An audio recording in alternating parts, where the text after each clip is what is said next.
Welcome to the first episode of Neat Things in Natlings. This is a series where anytime I come across something in a Natling that I like and want to share with you, I make a short little video. I'm hoping these will stay basically under 5 minutes each, just so that, they're just a quick, snappy, here they are. So, that being said, let's get in. Today I'd like to talk about something that happens in Latin, and it's referred to as the Gerund-Gerundive flip because of how you translate it into English, and here's how it works. Latin has participles. A participle, for those of you who don't know, is an adjective formed from a verb, so it retains a lot of its verby qualities. In Latin, these verby qualities it keeps are tense and voice. And so you can have past participles, future participles, active, passive, all that fun stuff. One of Latin's 4 participles is future, and it's passive. So it refers to something that is going to be verbed, which is how I tend to put my stuff. So let's say you have a verb like amare in Latin, which means to love. And if I saw a vir amandus, that would be a man going to be loved, or a going to be loved man, or a man who is about to be loved. Or Latin has another fun thing, which I might do in another showcase, where this same future passive participle, what's the word I'm looking for? It implies obligation, so the man who ought to be loved. So if you know someone whose name is Amanda, Amanda is this feminine future passive participle, she who ought to be loved, something like that.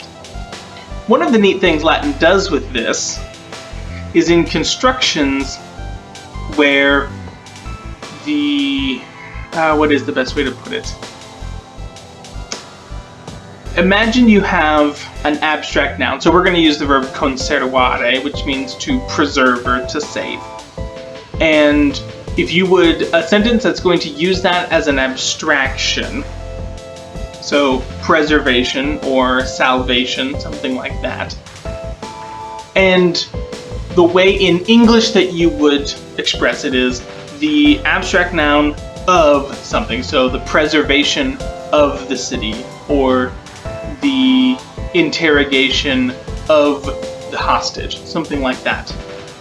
What Latin ends up doing is really interesting.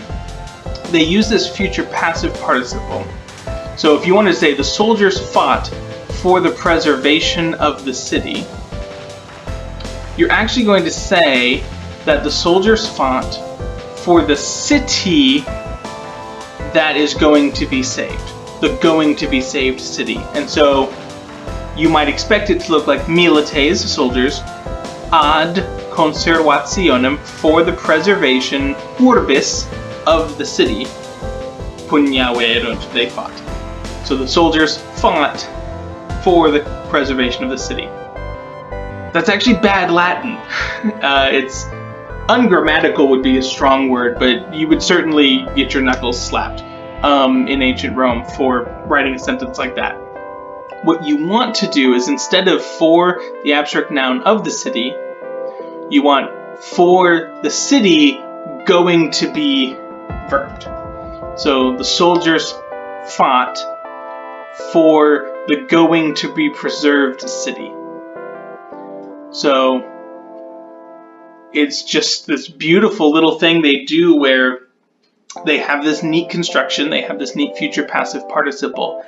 And the way that speakers and authors used it is just so interesting. And it happens to be one of my favorite things about Latin. So hopefully in your Conlangs, this inspires you to just be very creative and to really think what are the many ways that my Conlang could uniquely express an idea. So we're expressing the same idea. They're fighting for the preservation of the city.